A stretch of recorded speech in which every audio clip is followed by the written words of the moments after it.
Right, ladies and gentlemen, turikuziva tese kuti nhasi panga pakasangana mapresident maviri ende yanga iri competition yemaspeech. New president of Botswana, President Duma Boko versus Sadak chairman Baba Mnangagwa. Saka vaviri ava pavasangana nhasi pane maspeech anga achitaurwa. Ende pane imwe speech yandiri kuona kunge yanyorerwa pasport mushure mekunge vanzwa speech yemukomana wechidiki anga abuda nepa Botswana apa. But handisi kuti yanyorerwa pasport, but ndiri kungoti pane yandanzwa kunge yanyorerwa pasport. So panapa zvanga zvairi kuitika ndezvekudai so ndazongonzwa vaMnangagwa vachiti to our dear colleague, His Excellence Advocate Duma Boko, we are delighted to have you with us. I also wish to once congratulate you on your election to the esteemed office of President to your great country, the Republic of Botswana. This gathering is a testament to our shared dedication to children's rights and their right to participate in decisions that affect their lives. That's Mr. Mnangagwa. Ndo speech yavatangira pavatangira ipapo ndo vaendera mberi vakati you our children must grow up knowing that you have the duty to build, develop and industrialize your countries, our SADC region, the continent and finally the world at large. Never look down upon yourselves. Akwanzamana ne economy yakadhakwa anenge akutongotiudza vana kuti pamunenge matokura ipapo motongoita zvekungoti mubuilde chi economy yenyu. But tisangakangaona panyaya idzozozi pane vanhu vari mumajeri, mapolitical prisoners vakaita sana Jameson Timber, vanhu vekuti kuti vana vavo vanenge vachiteerera maspeeches akadai. So I don't think kuti anodzika, I don't think kuti vanokwanisa kudigesta maspeech iwo vachiziva kuti ana baba vavo vari maparents avo ari mumajeri. Amen. I don't know kuti zvino make sense papi. Zvinhu zvokuti ndangoti ndingozvitaurawo because zvinhu zvokuti most of the times zvinotondibatawo mwoyo wangu kuti guys these people pavachazongobuda vachazongonzi havana mhosva yakatadza. Something chakaitika kuna Job Scala akazongobuda angonzi after almost gore nehalf angonzi mhosva yako hauna vatobudiswa. Zvinhu zvokuti zvinobata mwoyo wangu, zvinhu zvokuti zvinondirwadza, but nguva unonge watotambisirwa nguva uri mukati mo. But tiri pamaspeech iwayo chazoita kuti maspeech tunyorwa turi tumashort pane speech yanga yadeliverwa nanew Botswana president Duma Boko.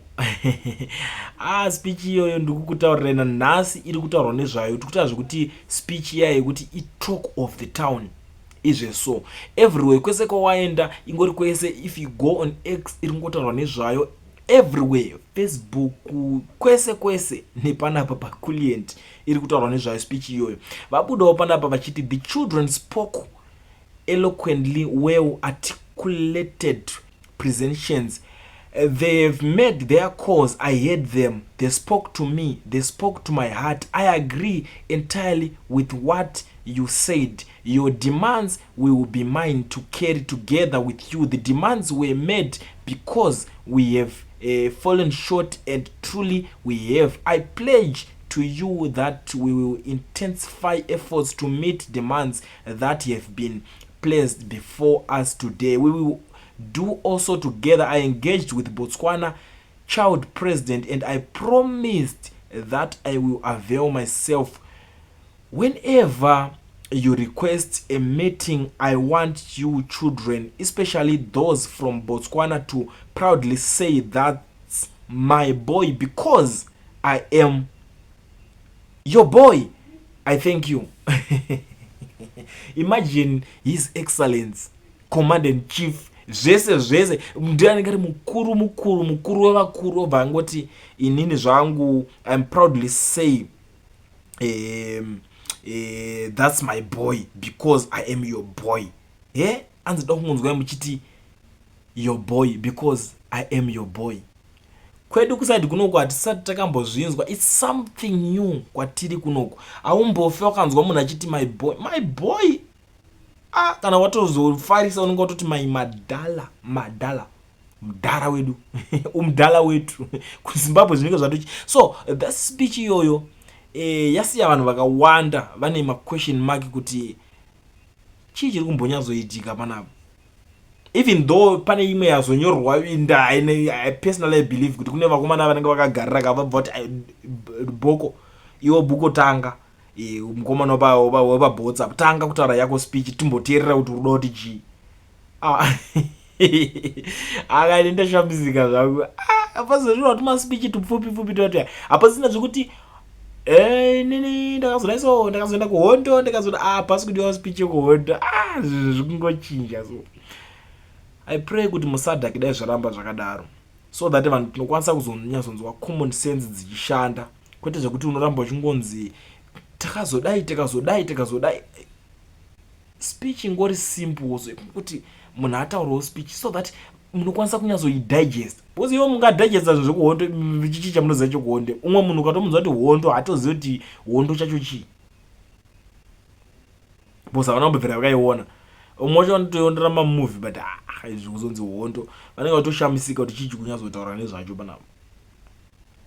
But anyway ndo nyaya yemaspeech iri papapa. Unokwanisa kundiudzawo zvako mucomment section kuti favorite speech yako yanga iri yekunani, President of Botswana Duma Boko or Baba Mnangagwa vepaZimbabwe. Favorite speech yako yanga iri yekunani? Tell me what you think in the comment section. Ndoziziva kuti mimi pamateerera ma speech aya mune zvinhu zvakawanda zvamafunga nezvamanotisa.